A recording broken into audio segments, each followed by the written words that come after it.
धैर्य। ये धैर्य क्या है? कोई गुण, कोई भाव, कोई सोच? मेरे लिए ये धैर्य एक सवारी। आप सोच रहे होंगे कि ये कैसी सवारी? सवारी तो अश्व की हो सकती है, हाथी की हो सकती है, ऊंट की हो सकती है। धैर्य की सवारी क्या होती है? चलो आपको एक बात बता देता। इस संसार में ऐसी कोई सवारी नहीं है जिसने कभी अपने सवार को गिराया ना। चाहे वो ऊंट हो, चाहे हाथी, चाहे अश्व, कभी चलते चलते डगमगा ही जाते हैं। फिर वो सवार पहले गिरता है किसी के घुटनों में, फिर गिरता है स्वयं की दृष्टि में। किंतु धैर्य की सवारी ये कभी किसी को नहीं गिराती, कभी नहीं। ना वो सवार किसी के घुटनों में गिरता है, ना ही स्वयं की दृष्टि में। क्योंकि धैर्य आपको विवेक देता है, विवेक आपको योजना देता है, और योजना देती है आपको शक्ति अपने लक्ष्य को पाने की। समझे? धैर्य साथी अपने आप को और धैर्यशील बनाइए। इस धैर्य की सवारी कीजिए और फिर बस देखिए कैसे ये सवारी आपको आपके गंतव्य तक ले जाती है। जीवन में जब भी किसी समस्या का हल हम खोज नहीं पाते, तब हम क्या करते हैं?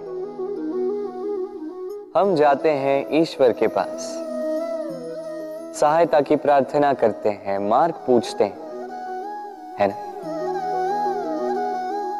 किंतु क्या कभी आपने ये सोचा है कि किसी पत्थर को ईश्वर की मूर्ति बनने के लिए भी कितना परिश्रम करना पड़ता है? कितनी बार हथौड़ों की मार सहनी पड़ती है, छेनी के घाव सहने पड़ते हैं, तब जाकर हमारे समक्ष वो भगवान के रूप में प्रकट होता है। तो जीवन में ऐसी छोटी छोटी बातें ईश्वर से मांगने में अपना समय नष्ट ना करें। प्रयास कीजिए, पुरुषार्थ कीजिए, संघर्ष कीजिए, सब मिलेगा।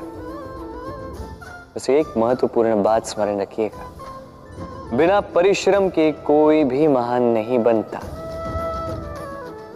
भगवान की मूर्ति भी नहीं। कभी आपने देखा होगा, दीपक तले अंधकार होता है, जो दीपक संसार को प्रकाश देता है उसी के भीतर अंधकार। अब कई सारे लोग इस बात का अर्थ कुछ इस प्रकार लेते हैं कि व्यक्ति स्वयं की समस्याएं तो सुलझा नहीं पाता और संसार को जाके उपदेश देता है।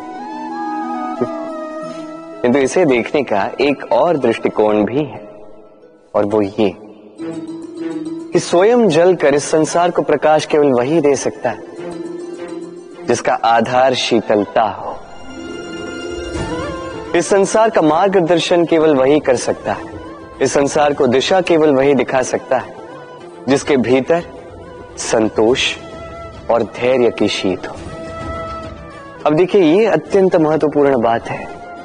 ये विवेक तभी काम करता है जब मन शांत होगा, जब मन शीतल होगा।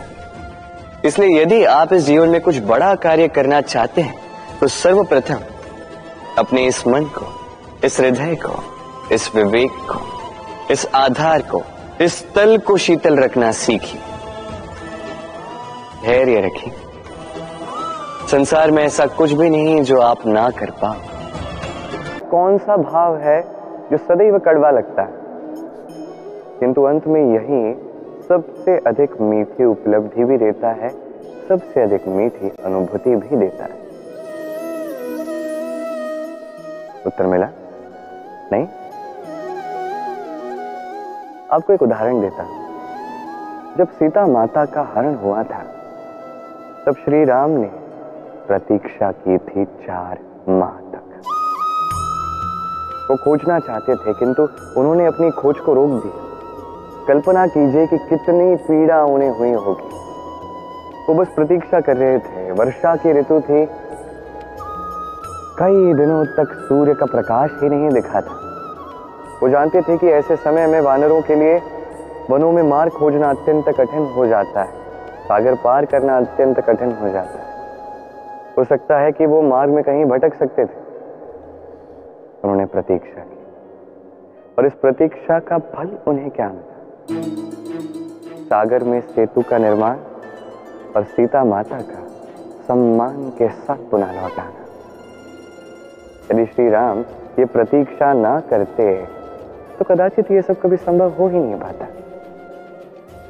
ये है शक्ति धैर्य की, यही है हमारे लिए सीख। ये धैर्य ही है जो हर बार अत्यंत कड़वा लगता है, बड़ा कठिन होता है धैर्य रखना, किंतु अंत में यही सबसे श्रेष्ठ फल भी देता है, सबसे मीठी उपलब्धि देता है, सबसे मीठी अनुभूति भी देता है। तो धैर्य रखें, सब कुछ शुभ होगा। और तब ये मन प्रफुल्लित होकर कहेगा राधे राधे।